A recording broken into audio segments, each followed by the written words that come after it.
दोस्तों, आप सभी कैसे हैं। उम्मीद करता हूं आप सभी बहुत ही अच्छे होंगे। आज की इस वीडियो में हम पढ़ेंगे क्लास 10th मैथ, जो हमारा 5वां नंबर चैप्टर है समांतर श्रेणी, उसका प्रश्नावली नंबर 5.2 का प्रश्न संख्या 13 को सॉल्व करेंगे। और मेरा यही टारगेट रहता है कि कोई भी सवाल आपको कोई भी सवाल कराएं तो उसका कॉन्सेप्ट आपको समझ में आना चाहिए। यदि आपको उस सवाल का एक बार आपको कॉन्सेप्ट समझ में आ गया तो उस टाइप से आपको कोई भी क्वेश्चन दिया जाए तो आप उस टाइप से क्वेश्चन को लगा सकते हैं। और ऐसा नहीं है कि आपके बोर्ड एग्जाम में सेम इसी प्रकार के क्वेश्चन पूछा जाएगा, सेम इसी टाइप से रहेगा, लेकिन उसका थोड़ा सा चेंज कर देगा। जैसे यहाँ पर हमारे पास दे दिया गया है 7 दे दिया गया है, तो यहाँ पर कुछ और कर देगा, जैसे 2 कर देगा, ऐसे ही कर देगा। तो हमारे पास वैसे एग्जाम में देता है। तो मेरा यही टारगेट रहता है कि आपको केवल कॉन्सेप्ट समझाना है। यदि आप एक बार उस कॉन्सेप्ट को समझ लेते हैं तो आपको उस टाइप से कोई भी सवाल दे दे तो आप उस सवाल को बना सकते हैं। तो आइए अब हम 13 नंबर सवाल को शुरू करते हैं। 13 नंबर सवाल हमसे कह रहा है 3 अंकों वाली कितनी संख्या 7 से विभाज्य है। हेलो दोस्तों, आप सभी कैसे हैं। उम्मीद करता हूं आप सभी बहुत अच्छे होंगे। आज की इस वीडियो में हम पढ़ेंगे क्लास 10th मैथ, जो हमारा 5वां नंबर चैप्टर है समांतर श्रेणी, उसका प्रश्नावली नंबर 5.2 का प्रश्न संख्या 13 को सॉल्व करेंगे। और मेरा यही टारगेट रहता है कि कोई भी सवाल कराएं मैं कोई भी सवाल करा रहा हूं तो उसका आपको कॉन्सेप्ट समझाना। यदि आप एक बार कॉन्सेप्ट को समझ लेते हैं तो उस सवाल को उस टाइप से कोई भी सवाल आ जाए तो आप उस सवाल को सॉल्व कर सकते हैं। तो आइए अब हम 13 नंबर सवाल को शुरू करते हैं। जब आप वीडियो को तो पहले लास्ट तक देखिएगा, और जब आपको सवाल समझ में आने लगे तो एक बार मुझे कमेंट बता दीजिएगा, और मेरे चैनल पर नए हैं तो सब्सक्राइब कर दीजिएगा। तो आइए अब हम 13 नंबर सवाल को समझते हैं। 13 नंबर सवाल हमसे कह रहा है 3 अंकों वाली कितनी संख्या 7 से विभाज्य है। हमसे इसमें कह रहे हैं कि 3 अंकों वाली कितनी संख्या, सबसे पहले तो हम समझेंगे कि 3 अंकों वाली, तो 3 अंकों वाली कितनी संख्या होती है। जैसे हमारे पास 3 अंकों वाली संख्या जैसे 100 से शुरू होती है। 3 अंकों वाली संख्या कहाँ से शुरू होती है? 100 से शुरू होती है। और कहाँ तक जाती है? ये टोटल 100 से शुरू होती है, उसके बाद कितने जाती है? 100 से शुरू होंगी तो उसके बाद 100, उसके बाद कितना आएगा? 101, उसके बाद आएगा 102, उसके बाद आएगा 103, उसके बाद आएगा 104, उसके बाद आएगा 105, उसके बाद ऐसे ही डॉट डॉट डॉट डॉट, ये कितने तक जाएगा? ये हमारे पास जाएगा 999 तक, 999 तक जाएगा। यदि इससे बड़ी ले लें, इससे 999 से यदि हम बड़ा लेते हैं तो हमारे पास कितना आ जाएगा? 1000 आ जाएगा। तो इसमें देखिए, इसमें 4 अंक आ जा रहे हैं, 1 2 3 4 अंक आ जा रहे हैं। तो इसको हम नहीं लेंगे, क्योंकि हमें इसमें कहा है कि 3 अंकों वाली कितनी संख्या, 3 अंकों वाली है हमारे पास सभी संख्या है। तो 3 अंकों वाली कितनी संख्या है जो 7 से विभाजित है, विभाज्य है जो वह इसी ऐसे इसमें से 3 अंकों वाली इसमें से कितनी संख्या जो है वो 7 से 7 से भाग देने पर वो पूरा कट जाए। तो यहाँ पर देखिए, ये हमारे पास ये भी 7 से नहीं भाग जाएगा, इसमें भी 7 से कटेगा नहीं, ये भी 7 से नहीं कटेगा, ये भी 7 से नहीं कटेगा, ये भी 7 से नहीं कटेगा। ये 105 है, ये 7 से कटेगा।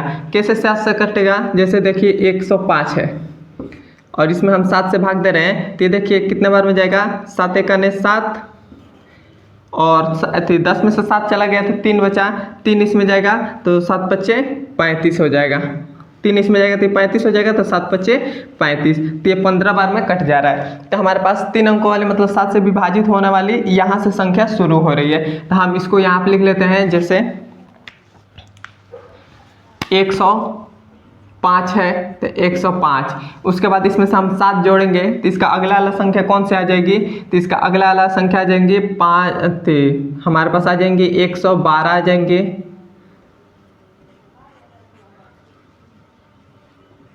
112 आ जाएंगे। उसमें अब हम 7 जोड़ेंगे तो हमारे पास आ जाएगा 119, फिर से अब हम इसमें 7 जोड़ेंगे तो हमारे पास आ जाएगा 126। अब ऐसे ही हम जोड़ेंगे, जोड़ते जाएंगे ऐसे, 7 का अंतर देते जाएंगे तो ये हमारे पास टोटल कितना आएगा? ये हमारे पास आ जाएगा 90 4 94, मतलब 994 पद ये हमारे पास 7 से कटेगा। मतलब ये जो हमारे पास लास्ट जो संख्या है या 994 जो है ये 7 से विभाजित होगा और इसके आगे और कोई भी संख्या जो है नहीं विभाजित होगा। तो यहाँ पर देखिए एक हमें यह समांतर श्रेणी मिल गया है कि नहीं। आइए मैं आपको फिर से एक बार समझाता हूँ, आपको समझ में नहीं आया होगा, बस आप वीडियो को लास्ट तक देखिए, आपको सब समझ में आने लगेगा। देखिए हमसे इस क्वेश्चन में कहा था कि 3 अंकों वाली कितनी संख्या, तो 3 अंकों वाली यही सब संख्या है, मतलब 100 से शुरू होती है और 999 तक जाती है, 3 अंकों वाली संख्या। तो 3 अंकों वाली संख्या हो गए। उसके बाद हमसे कह रहा है कि 7 से विभाज्य है, तो मतलब इसमें से कौन कौन सी संख्या है, 3 अंकों वाले में से कौन कौन सी संख्या जो है जो 7 से विभाज्य है। तो विभाज्य है तो देखिए 105 है वो 7 से विभाज्य है। अब हम इसमें फिर से 7 जोड़ देंगे, 7 इसमें जोड़ देंगे तब हमारे पास 112 आ जाएगा। तो 112 भी 7 से विभाज्य है। अब फिर से 112 में हम 7 जोड़ देंगे तो 119 आ जाएगा। तो 119 भी जो होगा वो 7 से विभाज्य होगा। अब फिर से 119 में 7 जोड़ देंगे तो हमारे पास आ जाएगा 126। तो 126 भी क्या होगा, 7 से विभाज्य होगा। और ऐसे हम जोड़ते जोड़ते जाएंगे तो लास्ट में जो हमारे पास आएगा, मतलब जो लास्ट पद होगा वो कितना हो जाएगा, वो हमारे पास 994 आ जाएगा। 994 जो होगा वो 7 से विभाज्य होगा। तो यहाँ पर देखिए एक हमें यह समांतर श्रेणी के रूप में मिल गया कि नहीं, एक समांतर श्रेणी के रूप में है। तो यहाँ पर हमारे पास समांतर श्रेणी दे दिए गए। अब हमारे पास ये एक समांतर श्रेणी मिल गया है। तो इसमें क्या हमारे पास प्रथम पद क्या है, तो हमारे पास प्रथम पद हमारे पास क्या आ जा रहा है, 105 आ जा रहा है, 105 आ जा रहा है। और उसके बाद जब हमारे पास प्रथम पद मिल गया तो इसका सर्वांतर भी निकाल लेते हैं। तो सर्वांतर कैसे निकालते हैं, सर्वांतर निकालते हैं, दूसरे पद में से पहले पद को घटा देना है। तो दूसरे पद में से पहले पद को घटा देंगे तो दूसरा पद हमारे पास क्या है, 112, तो 112 हो गया, माइनस पहला पद तो 105 हो जाएगा। तो घटाएंगे तो हमारे पास कितना आ जाएगा, ये हमारे पास आ जाएगा 7 आ जाएगा, 7 आ जाएगा। अब देखिए अब हमारे पास ये जो लास्ट में दिया गया है ये हमारे पास लास्ट पद है। तो ये कौन सा पद हो जाएगा, एनवा पद हो जाएगा। एनवा पद मतलब ए एन का, मतलब ये ए एन हो जाएगा, मतलब ए एन का मान हो जाएगा। और हमें यदि हमें सभी संख्या निकालना है तो मतलब एन का मान हमें ज्ञात करना है। तब हमारे पास ए एन मतलब एन का मान ज्ञात करना है तो एनवा पद का सूत्र लगाएंगे। तो एनवा पद का सूत्र क्या होता है, वो होता है a n is equal to a plus n minus 1 और गुणे में होता है डी। तो यहाँ पर ए एन हमारे पास कितना है, तो 994। तो हमारे पास हो जाएगा 994 इजकल टू ए हमारे पास कितना है, तो 105, तो ये हो जाएगा 105 प्लस एन हमें नहीं मालूम है क्योंकि एन हमें ज्ञात करना है। तो ये हो जाएगा एन प्लस में 1 है तो 1 हो गया और गुणे में डी है। तो डी हमारे पास कितना आया है, 7 आया है, तो 7 हो गया। अब देखिए हमारे पास 994 है, इस 105 को इधर भेज देंगे तो हमारे पास कितना आ जाएगा, 994 माइनस का 105 इजकल टू, और ये हमारे पास क्या बच रहा है, ये हमारे पास n माइनस 1 है तो 1 और गुणे में 7 है तो 7 हो गया। अब हम इसमें से घटा देंगे तो हमारे पास कितना बचेगा, तो 14 में से हमारे पास 994 में से 105 घटा देंगे तो हमारे पास घटाएंगे तब कितना बचेगा, 14 में से 5 जाएगा तो बचेगा 9 हो गया।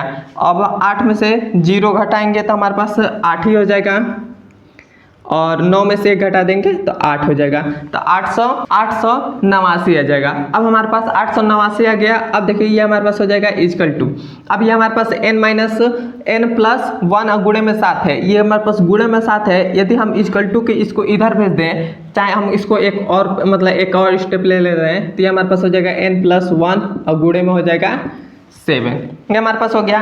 अब हम क्या करेंगे, ये जो हमारे पास 7 है इजकल टू के इधर भेज दे रहे हैं, तो इजकल टू को उधर भेजेंगे तो हमारे पास क्या आ जाएगा, ये हमारे पास आ जाएगा 889 अब बट्टे में हो जाएगा 7।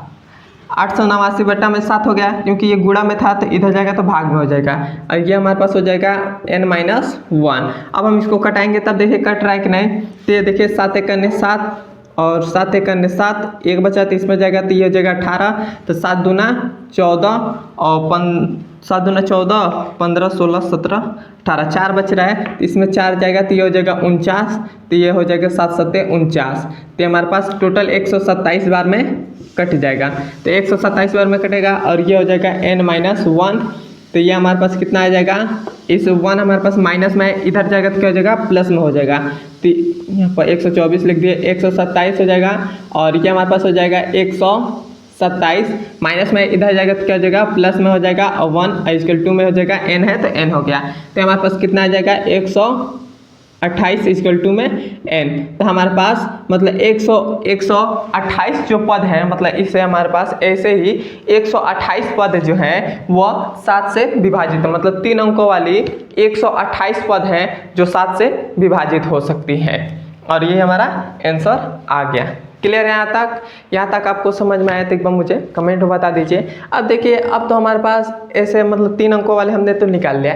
यदि हमसे यही कह दें कि यहाँ पर हमको ऐसे चेंज कर दें, जैसे हमारे पास यहाँ पर आपके एग्जाम में इसे पता नहीं यही सवाल आएगा कि नहीं, लेकिन आपको इसे चेंज कर दें। जैसे हमें यहाँ पर 3 अंकों वाले दिया था, तो यहाँ पर हमको कह दें कि 2 अंकों वाली, कह दें 2 अंकों वाली कितनी संख्या है जो मतलब 7 से विभाज्य है। मतलब हमसे अब कह दे कि 2 अंकों वाली कितनी संख्या है जो 7 से विभाजित है। तो 2 अंकों वाली संख्या कौन सी होती है, तो 2 अंकों वाली शुरू कहाँ से संख्या पहली होती है, तो वो 10 से शुरू होती है। और ये हमारे पास 10, उसके बाद 11 आएगा, उसके बाद 12 आएगा, उसके बाद 13 आएगा, ऐसे ही डॉट डॉट डॉट ये कहाँ तक जाती है, तो ये हमारे पास 99 तक जाती है। तो सेम अब हमारे पास इसी प्रकार मिल गया। अब हम इसमें देखेंगे कि 7 से कौन विभाजित है। तो इसमें से 7 से कोई भी विभाजित है, मतलब 10 भी नहीं है, 11 भी नहीं है, 12 भी नहीं है, 13 भी नहीं है, इसके आगे भी हो सकता है। तो इसके आगे 14 आएगा, मतलब 13 का आगे क्या आएगा, 14 आएगा। तो 14 7 से विभाजित है, तो 14 को हम ले लेंगे, फिर से 14 में हम 7 जोड़ेंगे, फिर से 14 में फिर से जितना आएगा फिर से उसमें हम 7 जोड़ेंगे, फिर से उसमें अधिक 7 जोड़ देंगे। और ऐसे ही हम एक समांतर श्रेणी, मतलब जिस प्रकार ये हम बनाए हैं उस प्रकार हम समांतर श्रेणी बनाएंगे। और ये हमारे पास इनोव पद का सूत्र लगाकर सॉल्व करेंगे। ऐसे हमारे पास ये सवाल सॉल्व हो जाएगा। अब मैं आशा करता हूँ कि इस टाइप से आपको कोई भी सवाल आएगा तो आप मतलब उस सवाल को सॉल्व कर सकते हैं बहुत ही आसानी तरीके से। और आपको वीडियो कैसा लगा है कमेंट में ज़रूर बताएं। अब हम मिलते हैं इसके अगले नंबर वीडियो में। धन्यवाद।